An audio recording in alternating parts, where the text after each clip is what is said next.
నరసరావుపేటలో ప్రజా సమస్యల ప్రజావేదికలో పాల్గొన్న ఎమ్మెల్యే డాక్టర్ చదలవాడ.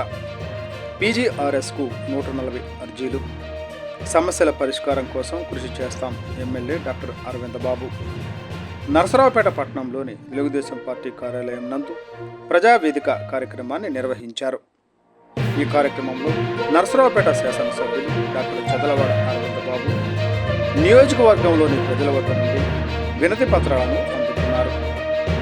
ఈ సందర్భంగా ఎమ్మెల్యే మాట్లాడుతూ రాష్ట్ర ముఖ్యమంత్రి నారా చంద్రబాబు నాయుడు, ఉప ముఖ్యమంత్రి పవన్ కళ్యాణ్ ఆదేశాల మేరకు ప్రజావేదిక కార్యక్రమంలో భాగంగా ప్రతి శుక్రవారం నియోజకవర్గం టీడీపీ కార్యాలయం నందు ప్రజల సమస్యలు తెలుసుకున్నట్టు ప్రజావేదిక నిర్వహిస్తున్నామని, ప్రజల వద్ద నుండి పెద్ద ఎత్తున వినతి పత్రాలు వస్తున్నాయని, కూటమి ప్రభుత్వం ఇచ్చిన హామీలను అమలు చేసే విధంగా ప్రభుత్వం పనిచేస్తుందని, నియోజకవర్గ ప్రజల సమస్యలు తెలుసుకొని సంబంధిత అధికారుల ద్వారా సమస్యలను పరిష్కరించే విధంగా చర్యలు చేపడుతున్నామని తెలియజేశారు.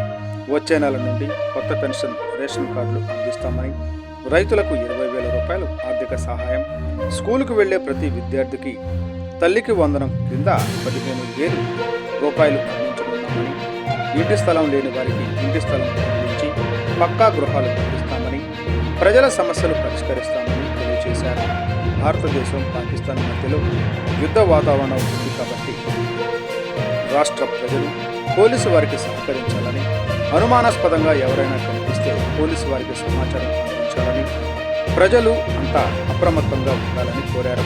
ఈ కార్యక్రమంలో కూటమి నేతలు ఎమ్మెల్యేతో కలిసి ప్రజల వద్ద నుండి అర్జీలను అందుకున్నారు.